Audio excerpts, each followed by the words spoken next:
Hello everyone, and welcome to another episode of Spectrum Drama, where we take a look at the hottest posts on Spectrum for the week and give our opinions on them. So before we get started, don't forget that we are running our giveaway for the month of September, so if you want to be in with a chance to win the Mustang game package, as well as the Grey Cat buggy, all you need to do is get commenting on this and every video in the month of September, and the more times you comment, unique to every video, the more chances to win. And don't forget to sign up to our Discord and also to ASA's Discord, the awesome people who have provided us with these cool gadgets for you. Don't forget to sign up to these Discords, it will give you more chances to win. So there you go. Let's get started.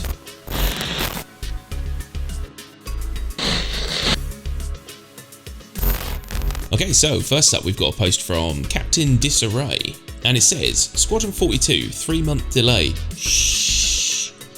And it says, basically, Squadron 42 just got pushed back 3 months, but not really. This is quite a funny one. I'm going to read the whole thing because I just love the way that this is worded. You see, CIG have a new internal process which involves using the word cadence a lot. So what may appear to be a delay or less content delivered is actually just cadence. It may appear that the process that immediately involves delaying content is not actually more efficient, but that is because you are not considering cadence. You see, some tasks take more than 3 months to complete, and so therefore they cannot be released in a quarterly patch. And while you may think they could just be released in whichever quarterly patch they are ready for, you would be wrong. This is pre-cadence thinking. Taking cadence into account means the devs can work on the patches until they are complete and then introduce them into a quarterly patch. If you think that sounds exactly like the same thing as happens now, only with an excuse for cutting corners or delaying features, then you really don't understand cadence.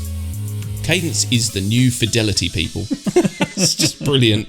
It's very, very well written. I love this post.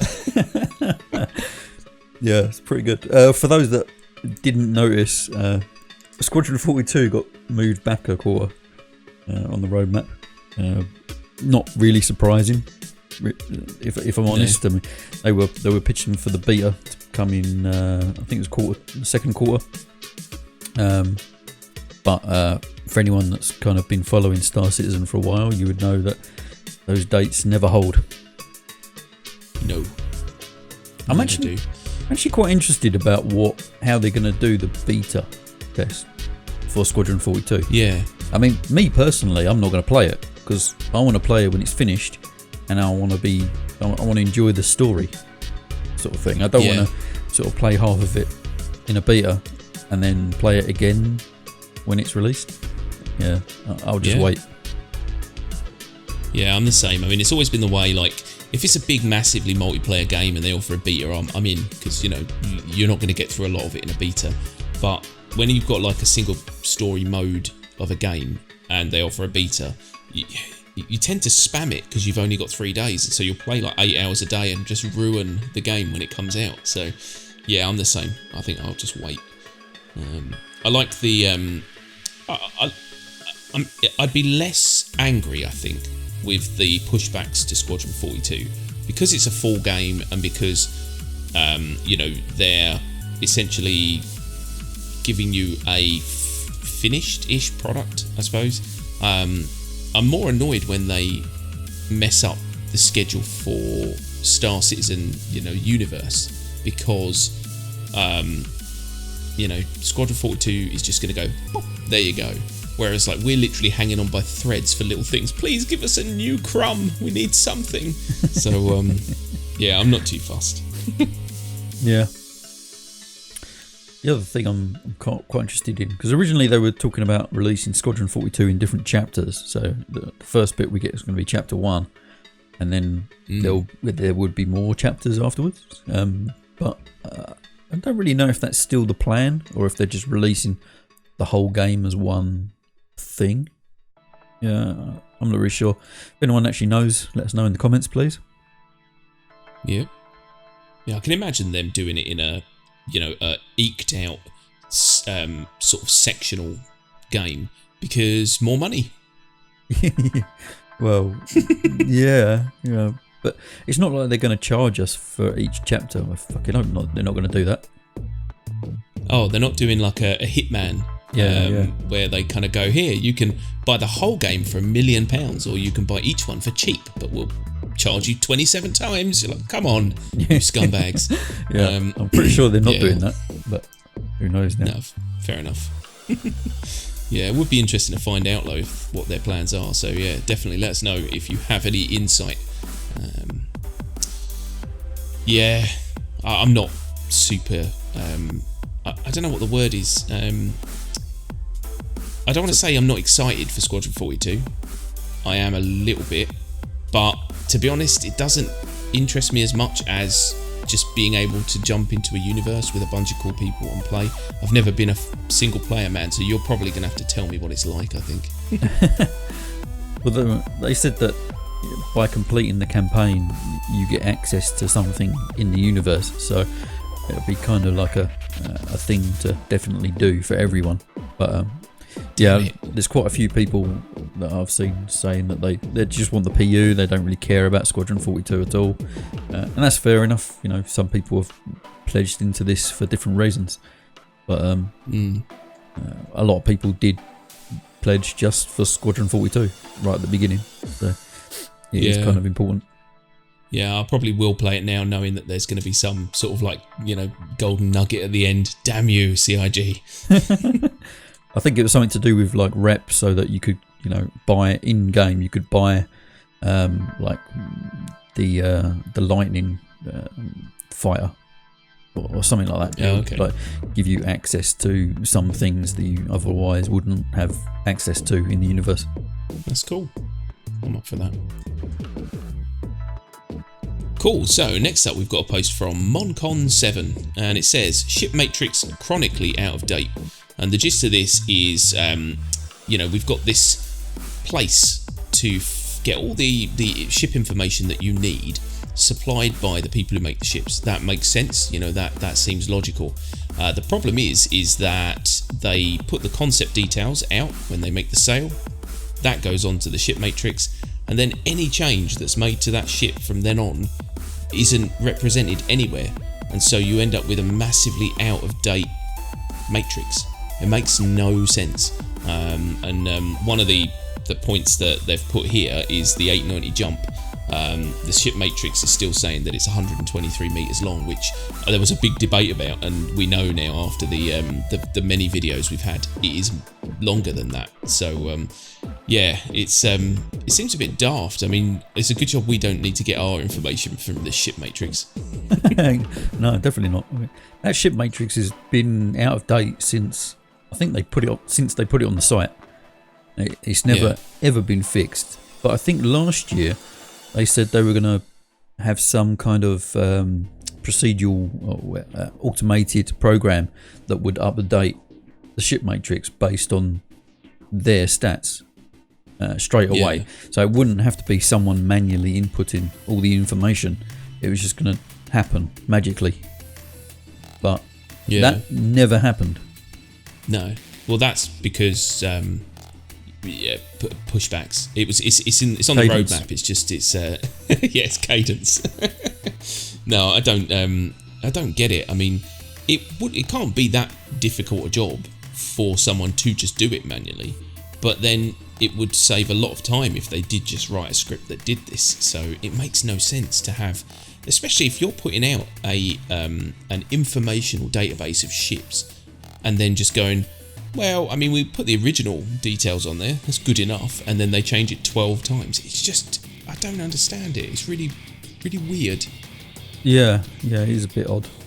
Even when they change something on the ship matrix, on the actual ship stats itself, they're not changing every single stat there. They're changing maybe one or two.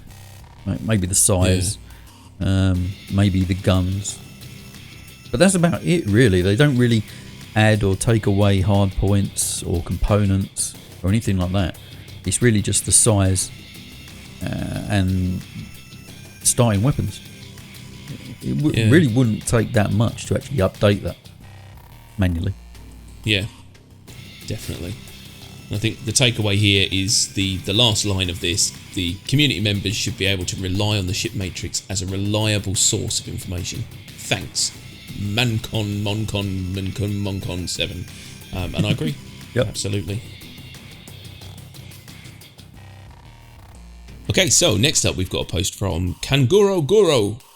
Awesome name. And it says, annoying lights on the cockpit. I really honestly don't understand this, and you'll see in the post there's an image.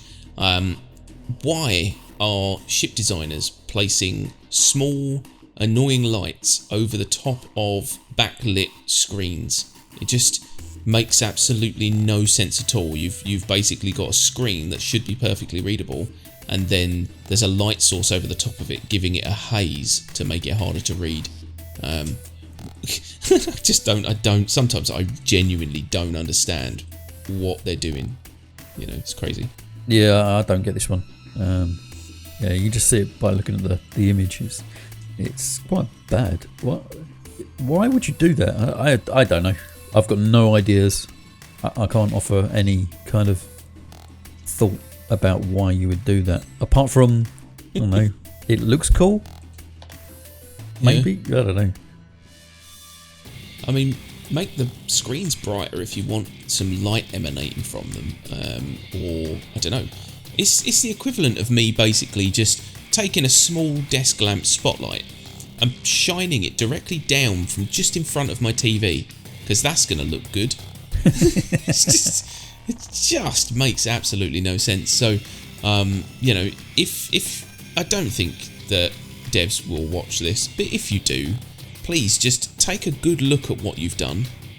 This is like rubbing a dog's nose in it when they've done a wee on the carpet. Yep. Look at what you've done, you know, let's start thinking about, you know, common sense aspects of ships, not just what looks good to you.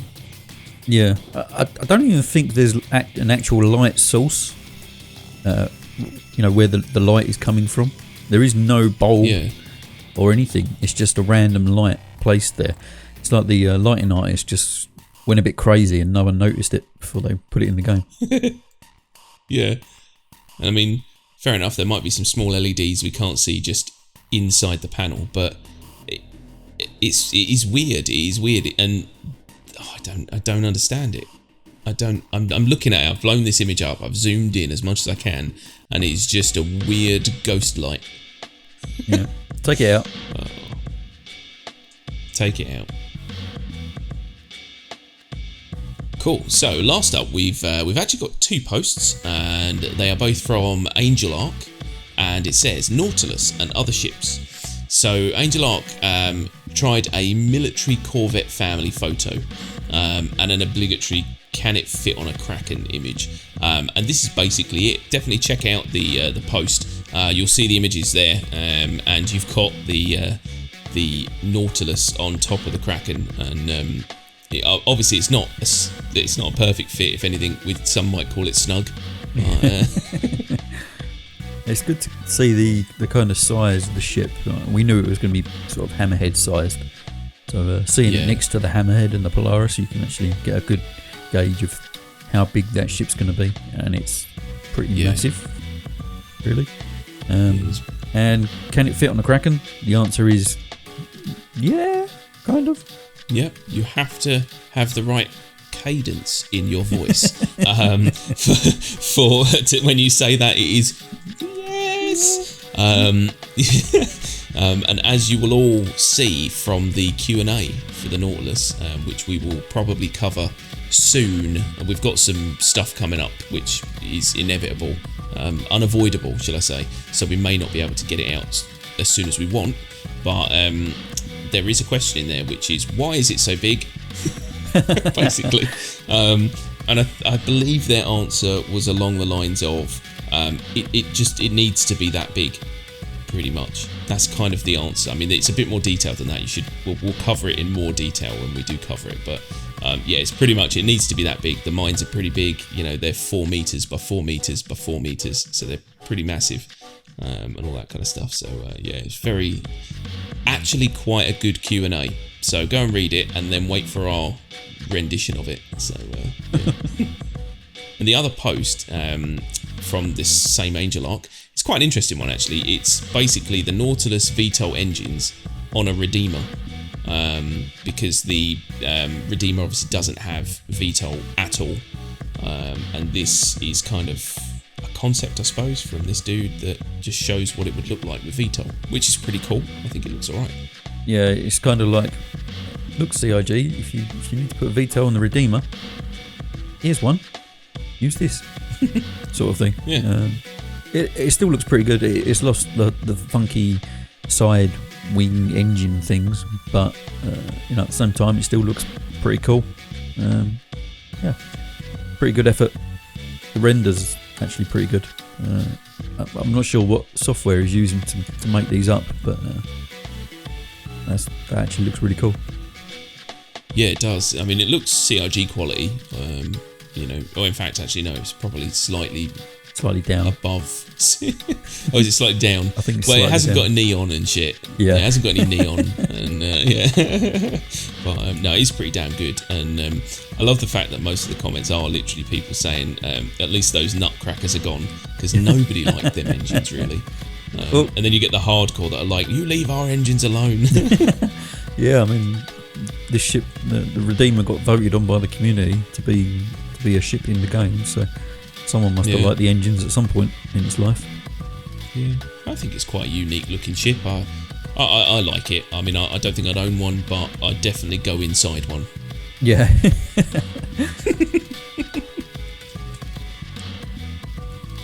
Okay, so there you have it, folks. That is all the posts for this week. We hope you liked them. We hope you found them informative or amusing. If you did like this video, then don't forget to like and subscribe for more Star Citizen content. And don't forget to get comment in for your chance to win the Mustang package, game package, and also the Grey Cat buggy. And that's it. So thanks very much everyone for watching, and we will see you again next week. Bye bye. Bye bye.